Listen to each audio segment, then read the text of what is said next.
오늘은 정의에 대해서, 저스티스에 대해서 생각해 보려고 합니다.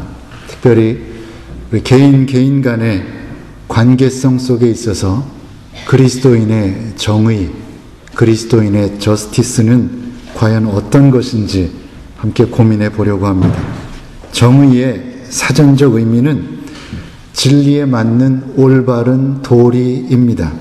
즉 인간의 상호 관계 속에 있어서 무엇이 옳고 무엇이 그른지를 말해주는 어떤 가치입니다. 진리가 인간 생활의 이론적 측면으로 나타난다면 정의는 인간 생활의 실천적 측면으로 나타납니다. 아주 어려운 것이지만 쉽게 말씀드리면 정의의 문제는 옳고 그름의 문제입니다. 누가 옳고 누가 틀렸는지, 어느 나라가 옳고 어느 나라가 틀렸는지, 어떤 행위가 옳고 어떤 행위가 잘못되었는지에 관한 문제를 다루고 있습니다. 그런 정의, 저스티스 그러면 무엇이 떠오르십니까? 정의하면 뭐가 떠오르십니까? 저는 이걸 준비하면서 정의 생각해 보니까 제일 먼저 떠오르는 것이 그 우주소년 아톰이 떠올랐습니다. 아시는 분도 계시고 모르시는 분도 계실 것 같은, 굉장히 제가 어릴 때 봤던 거거든요. 어릴 때 즐겨봤던 만화 영화의 주인공입니다. 한국에서 만든 건지 외국에서 수입한 건지도 그것도 모르겠습니다. 어쨌든 악한 사람들이 선한 사람을 괴롭히다가 선한 사람들을 마지막에 해치려고 하면 구름 사이에서 짱 하고 나타나가지고 그냥 악한 사람들을 다 물리치는 겁니다. 당시 우주소년 아톰은 그야말로 정의의 사도입니다. 그렇게 생각하면 아주 단순하지요. 그러나 정의를 논하는 것은 결코 그렇게 단순한 일이 아닙니다. 서로의 입장과 처지에 따라서 정의가 불의가 되고 또 불의가 정의로 둔갑해버리는 경우가 아주 많기 때문입니다. 역시 어린 시절에 보았던 드라마 중에, 그 미국 드라마 중에 전투라고 하는 게 있습니다. 컴배트라고 아마 기억하실 겁니다. 그때 몇 개 드라마가 없으니까 그것만 하면 온 가족들이 봤는데 내용이 기억나는 건 없지만 미군과 독일군이 싸우는 겁니다. 지금 보면 아마 재미 하나도 없을 겁니다. 그러나 그때는 너무너무 재밌었죠. 미군과 독일군이 싸우는데 항상 미군이 이기는 겁니다. 독일군은 한 번도 못 이겨요.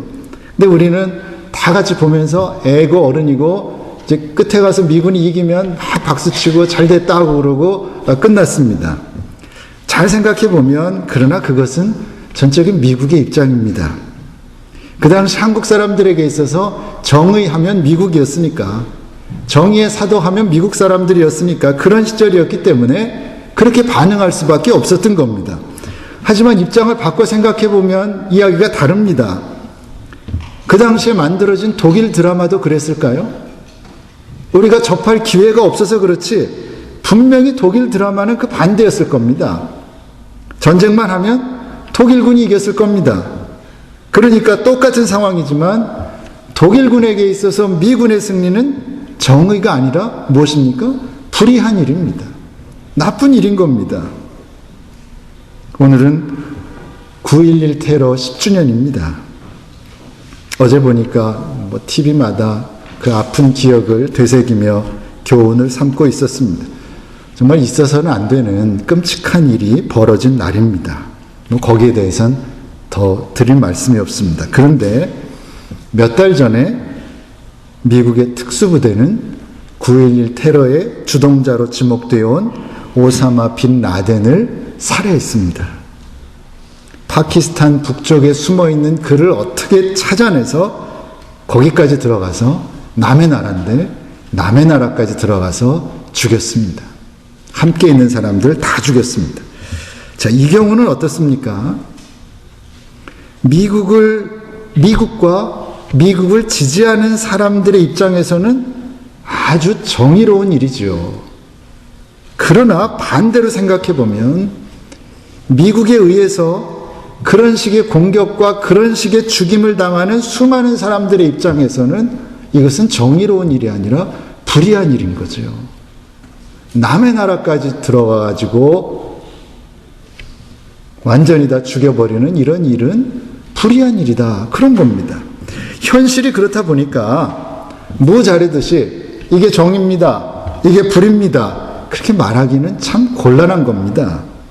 또한 분명히 정의라는 이름으로 행해지는 불의가 허다한 것이 우리가 사는 이 세상의 현실이기도 한 겁니다. 믿음도 마찬가지입니다. 믿음이라고 하는 이름을 가지고 행하는 불의한 일도 굉장히 역사적으로 엄청나게 많았고 지금도 많이 있습니다.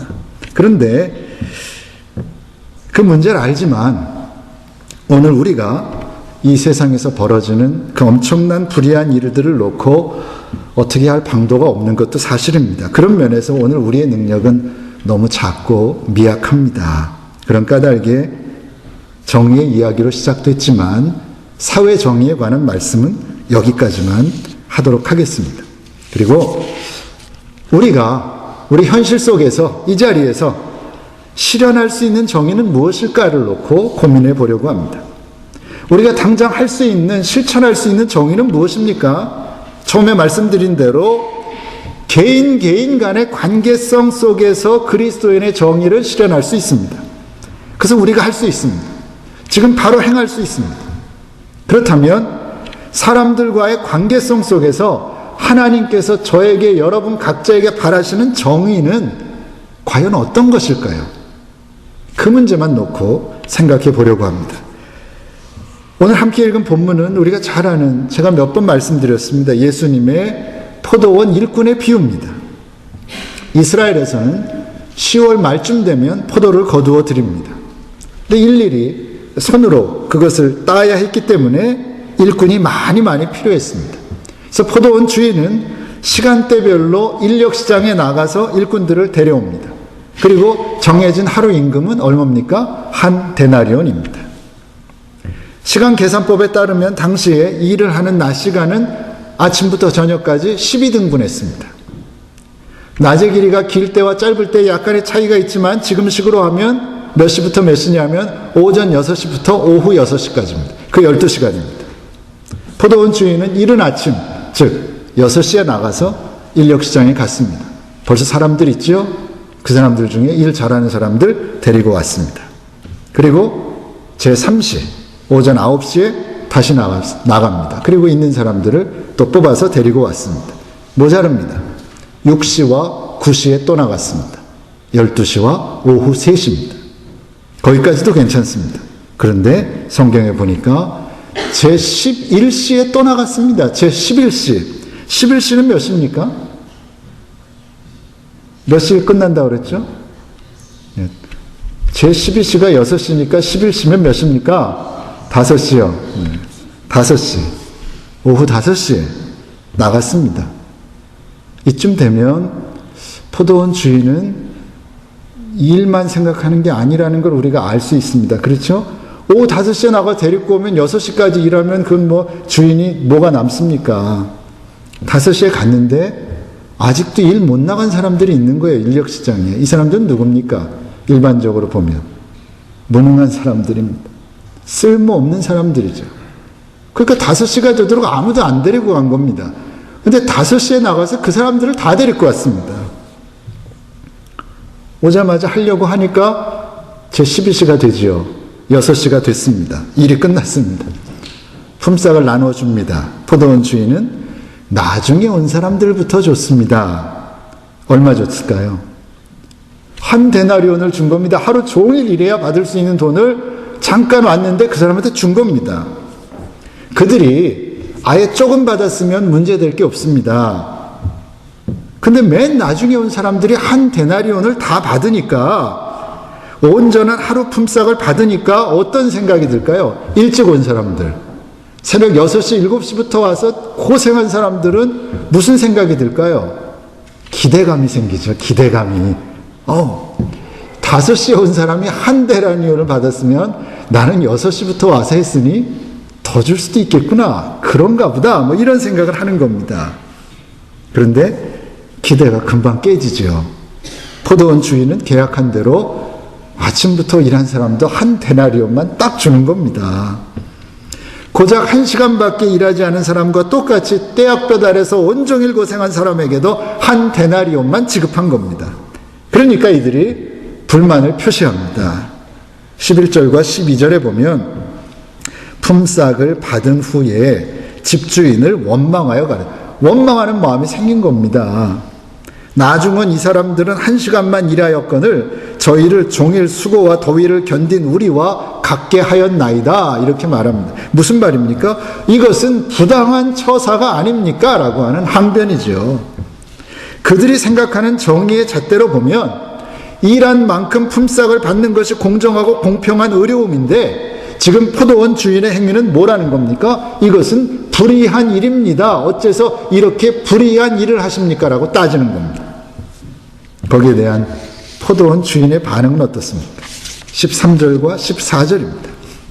주인이 그 중에 한 사람에게 대답하여 가로되 친구여 그랬습니다. 참 주인이 인격 있는 사람입니다. 야 이놈아 그러지 않고 친구여 그럽니다. 내가 내게 잘못한 것이 없노라. 내가 나와 한 데나리온의 약속을 하지 아니하였느냐. 그러니 너의 것을 가지고 가라. 나중은 이 사람에게 너와 같이 주는 것은 주인인 내 뜻이다. 이렇게 말합니다. 그러니까 포도원 주인의 입장은 단호했습니다.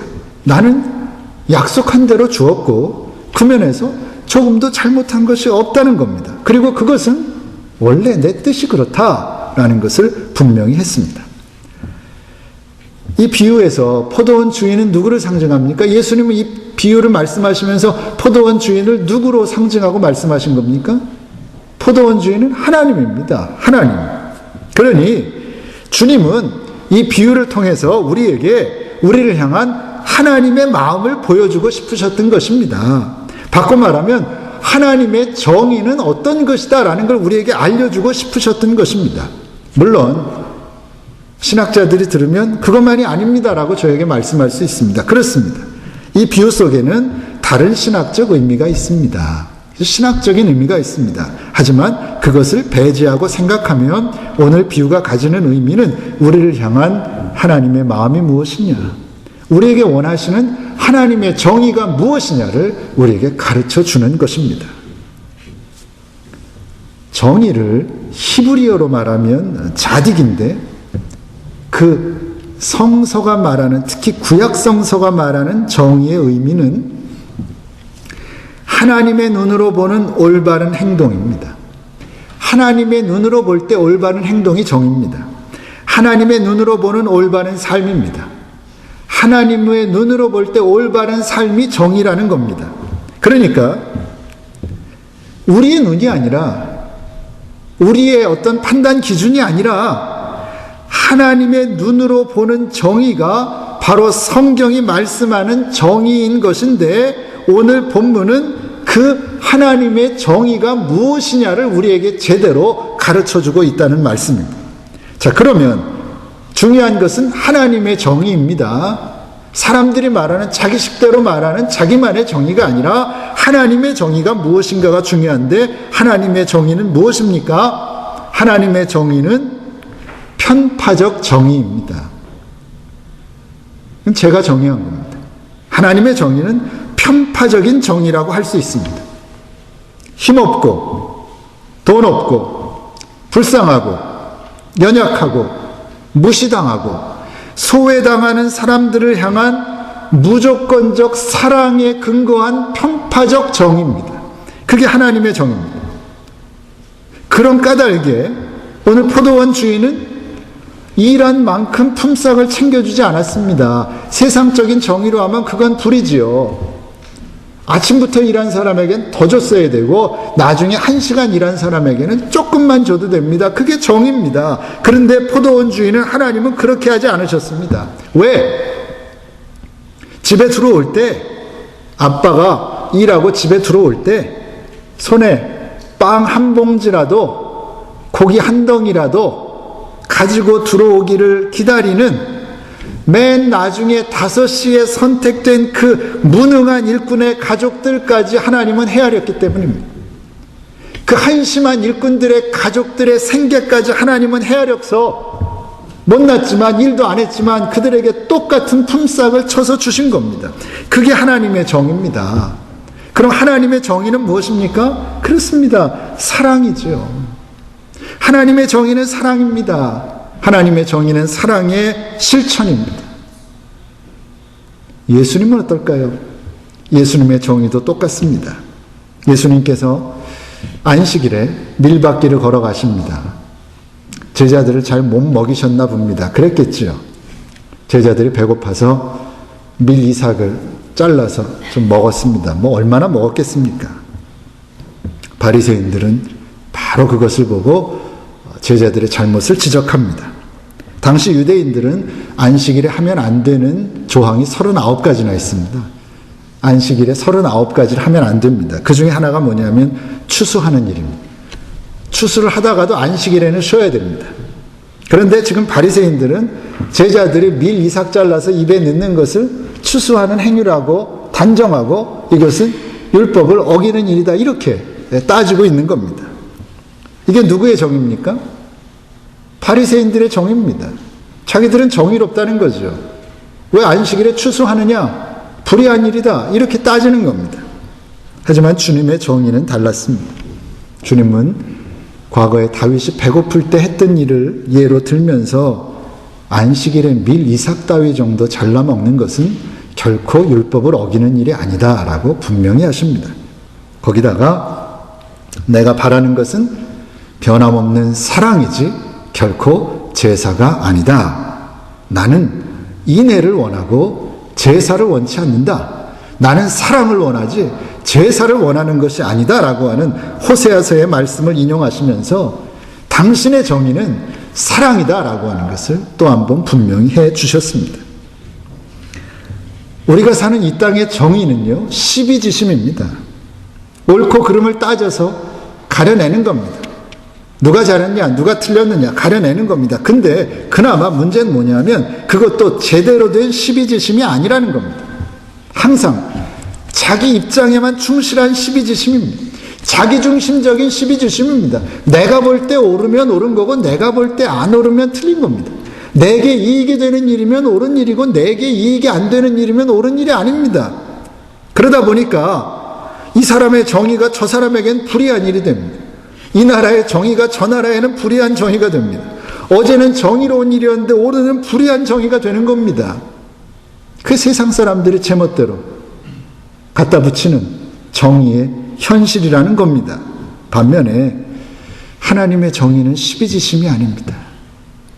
하나님의 정의는 언제나 측은지심입니다. 상대방을 불쌍히 여기는 마음입니다. 언제나 상대방의 입장을 먼저 헤아리고 그 입장에 서주기 위해 노력하는 겁니다. 그게 하나님의 정의, 측은지심입니다. 이걸 다른 말로 하면 무엇이죠? 측은지심을 다른 말로 하면 뭡니까? 이미 답은 말씀드렸는데 하나님의 정의가 뭐라고 그랬습니까? 사랑. 예수님의 정의가 뭡니까?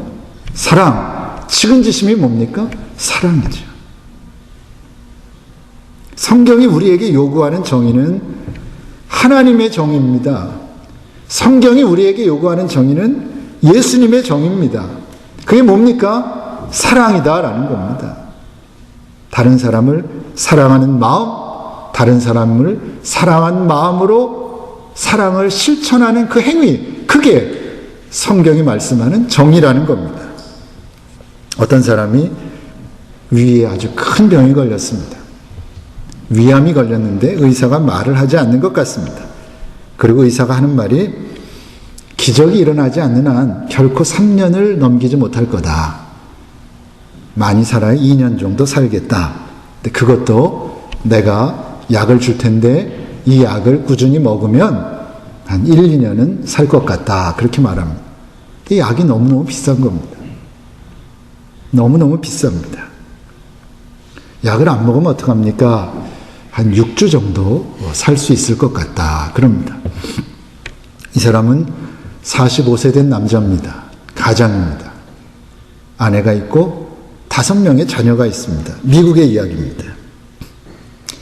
그래서 자기 생명을 연장하기 위해서 이 약을 먹기 시작하면 조금 받은 퇴직금과 그저 집 하나 남은 거 다 날리게 됩니다. 전 재산을 다 날리게 됩니다. 그래서 약을 먹게 되면 아내와 5명의 자녀들은 빈 털터리가 되어서 정말 힘든 인생을 살아가야 할 것입니다. 사랑하는 가족들의 앞날이 눈에 훤히 보입니다. 그러면 1년이 될지 2년이 될지 6개월이 될지 모르는 자기 인생을 연장시키겠다고 그 비싼 약을 먹어야 됩니까?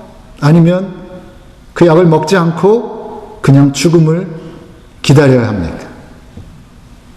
여러분 어떻게 하겠습니까? 여러분의 생각은 어떠십니까?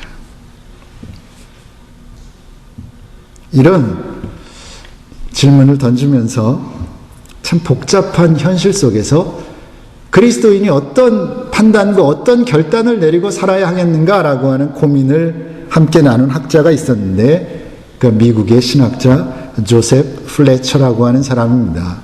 그 사람이 2차 대전 이후에 상황윤리라고 하는 Situation Ethics라고 하는 책을 통해서 그런 자신의 입장을 피력했는데, 그 주장은 당시 서구 신학계에 아주 신선한 충격을 주었습니다. 그는 상황윤리를 이렇게 규정했습니다. 상황윤리는 단 하나의 규범 또는 단 하나의 법칙을 가지고 사리의 옳고 그름과 행위의 선악을 가린다. 그런데 단 하나의 규범 또는 단 하나의 법칙이 뭐냐면 바로 사랑이다. 이렇게 정리했습니다. 그러니까 우리가 처한 상황이 어떠하든지 그 상황의 문제를 해결하는 방법, 그게 문제 아닙니까? 상황의 문제를 해결하는 방법은 오직 하나인데, 그게 뭐냐 하면 하나님께서 사랑하라고 명령하신 그 명령을 끝까지 순종하는 것뿐이다 라는 겁니다. 그게 아주 복잡하고 어려운 이만큼 두꺼운 상황윤리 책에서 말하는 요점입니다. 상황을 해결해야 되겠는데 어떻게 해결하는 것이 하나님의 뜻이냐? 하나님의 사랑, 아가페의 사랑을 기준으로 해서 행동하면 그게 하나님의 뜻이다. 그렇게 말씀하고 있습니다. 그런데 제가 이 말씀을 드리는 것은 이 상황윤리가 하나님의 정의의 본질을 잘 설명해 주고 있는 까닭입니다. 사리의 옳고 그름의 판단 기준이, 그리고 행동의 선함과 악함의 판단 기준이 뭐가 되어야 한다는 겁니까? 사랑이 되어야 한다라는 겁니다. 더 정확히 하면 그냥 사랑, 이기적인 사랑, 에로스의 사랑, 필리아의 사랑 이런 거 아니고 주님이 나를 위해 십자가에 달린 사랑, 아가페의 사랑만이 판단 기준이 되어야 한다는 것입니다. 그러면 본문의 포도원 주인의 판단 기준이 무엇입니까? 포도원 주인의 판단 기준이 뭐였습니까? 사랑이었습니다. 그죠? 무조건적인 사랑이었습니다. 저 못나고 한심하고 그래서 하루 종일 있어도 누구도 데려가지 않은 무능한 일꾼과 그들의 가족을 향한 무조건적인 사랑이 판단 기준이었죠. 그게 하나님의 정의입니다. 사랑으로 저 못난 놈 얼마나 무능했으면 아직까지도 일을 못하고 있니? 그게 아니라 아가페의 사랑으로 그럴 수밖에 없는 그 사랑의 입장에 서고 상대방의 입장을 헤아리고 무조건 상대방의 필요를 채워주는 것이죠. 그것이 무엇입니까? 하나님의 정의다라는 겁니다. 정의가 거창한 게 아닙니다. 대단한 게 아닙니다. 상대방의 입장에 서서 상대방의 입장을 헤아리고 상대방에게 필요한 것을 무조건 주는 것입니다. 그게 하나님의 정의입니다. 그게 뭡니까? 우리 그리스도인들의 정의라는 것입니다. 하나님, 우리가 이 땅에서 정의로운 그리스도인으로 살기 원합니다. 정의로운, 정직하고 진실한, 의로운 그리스도인으로 살기 원하십니다.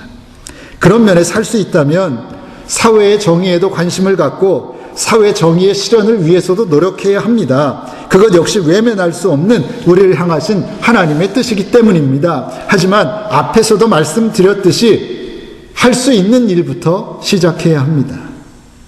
무엇입니까? 사람들과의 관계성 속에서 그리스도인의 정의를 실현하며 사는 겁니다. 그리스도인답게 정의롭게 사는 것입니다. 그것이 무엇입니까? 오늘 본문에서 포도원 주인이 우리에게 보여준 행위입니다. 그게 정의입니다. 오직 사랑의 마음으로 상대방을 바라보는 시선부터 달라야 됩니다. 미워하는 마음, 무시하는 마음, 시기하는 마음, 이렇게 시작하면 정의는 온데간데 없습니다. 그땐 그저 자기의 이기적인, 자기 중심적인 정의만 있을 뿐입니다. 결과는 보나 마나입니다. 바라보는 마음부터 주님의 마음으로, 주님의 사랑으로 한 사람 한 사람 상대방을 바라보고, 사랑의 마음으로 그 사람의 처한 처지를 헤아리고 이해하고, 그 다음에는 사랑의 마음으로 상대방의 필요를 채워주는 겁니다. 채워주는 겁니다. 이렇고 저렇고 가릴 것도 없고, 이렇고 저렇고 말할 것도 없고, 상대방의 필요를 알아서 상대방의 필요를 내가 채워주는 겁니다. 그 일이 지금 바로 우리가 할 수 있는 일입니다. 아니, 그 일이 지금 바로 여러분이 해야 할 일이라는 것입니다. 거창한 것을 말씀하기 전에, 거창한 프로젝트를 말하기 전에 지금 내 주변에 있는 사람들의 어려움을 알아서 할 수 있는 대로 그들의 어려움을 채워주는 것, 그게 정의입니다. 그게 하나님께서 여러분에게 원하시는 그리스도인의 정의라는 말씀입니다. 사도 바울이 로마서 15장에서 이렇게 말씀했습니다. 우리 강한 자가 마땅히 연약한 자의 약점을 담당하고 자기를 기쁘게 하지 아니할 것이라. 우리 각 사람이 이웃을 기쁘게 하되 선을 이루고 덕을 세우도록 할지니라. 하나님의 말씀입니다. 뭐라고 합니까? 그리스도인은 자기를 기쁘게 하는 사람이 아니다라는 겁니다. 나 기쁘자고, 나 편하자고 교회 나온다면 그 사람은 처음부터 틀린 겁니다. 그리스도인은 자기를 기쁘게 하는 사람이 아니라 누구를 기쁘게 하는 사람이요? 이웃을 기쁘게 하는 사람입니다. 그 사람이 그리스도인입니다. 그러자고 교회에 나오는 겁니다. 내가 예배드리고 말씀 듣고 기도하고 깨달아서 힘을 얻어서 결단하고 이제부터는 다른 사람을 기쁘게 하는 일이 무엇인가를 찾아보고 어찌하든지 다른 사람을 기쁘게 할 수 있는 일에 도전하는 사람, 그 사람들이 그리스도인입니다. 그리고 그 일을 하는 사람이 바로 정의로운 사람인 것입니다. 고린도전서 10장에서 또 말씀합니다. 모든 것이 가하나 모든 것이 유익한 것이 아니요 모든 것이 가하나 모든 것이 덕을 세우는 것이 아니니 누구든지 자기의 유익을 구하지 말고 남의 유익을 구하라. 이거 이해 못하시는 분 계십니까? 이것만큼 쉬운 말씀이 어디 있습니까? 그리스도인은 누굽니까? 자기의 기쁨이 아니라 다른 사람의 기쁨을 구하는 사람들. 그리스도인이 누굽니까? 자기의 유익을 구하는 사람이 아니라 남의 유익을 구하는 사람들. 바꿔 말하면 뭡니까? 남의 유익을 위해서 자기의 것을 손해보고 희생하고 그런 사람이 그리스도인이다라는 겁니다. 제가 없는 말씀을 드립니까? 제가 억지를 쓰고 있습니까? 성경에 있는 말씀을 그대로 드립니다. 무시해서는 안 됩니다. 언제까지 모른 체하고 무시하고 내 잣대로 이것이 정의야. 내 식대로 그렇게 살아갈 것입니까? 성경은 우리에게 분명하게 말씀합니다. 어떤 경우에든지 자기가 아닌 다른 사람을 기쁘게 하고, 그러니 남을 아프게 하고 내가 기쁘면 안 되죠. 그건 그리스도인 아니겠죠. 다른 사람을 기쁘게 하고 자기의 유익이 아닌 남의 유익을 구하라는 사도 바울의 명령인 것입니다. 바울이 왜 이렇게 명령했을까요? 바울 역시 주님의 정의가 무엇인지를 분명히 깨달았고 그런 까닭에 오직 사랑으로 남을 위한 삶을 살라고 우리에게 명령한 것입니다. 주님은 더 강하게 말씀하셨습니다. 한 알의 밀이 땅에 떨어져 죽지 아니하면 한 알 그대로 있고 죽으면 많은 열매를 맺는다고 말씀하셨습니다. 그리고 사람이 친구를 위하여 자기 목숨을 버리면 이에서 더 큰 사랑이 없다고 말씀하셨습니다. 주님은 더 강력하게 말씀하셨습니다. 사랑이 뭐냐? 친구를 위해서 자기 목숨을 버리는 것이 사랑이다. 정말 열매를 맺기 원하면 죽어라. 그렇게 말씀하셨습니다. 그리스도인으로서 열매 맺는 삶을 원한다면 죽으라는 것입니다. 정말 지금 죽으라는 말씀입니까? 아닙니다. 무슨 말씀입니까? 죽을 각오로 상대방을 섬기라는 거죠. 죽을 각오로 다른 사람을 사랑하라는 겁니다. 그 정도로 주님의 말씀은, 주님의 사랑은 절박한 겁니다.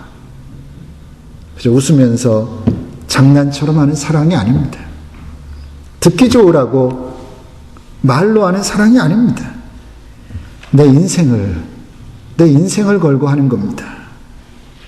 그런데 그렇게 사는 것이 하나님께서 우리에게 원하시는 하나님의 정의인 것입니다.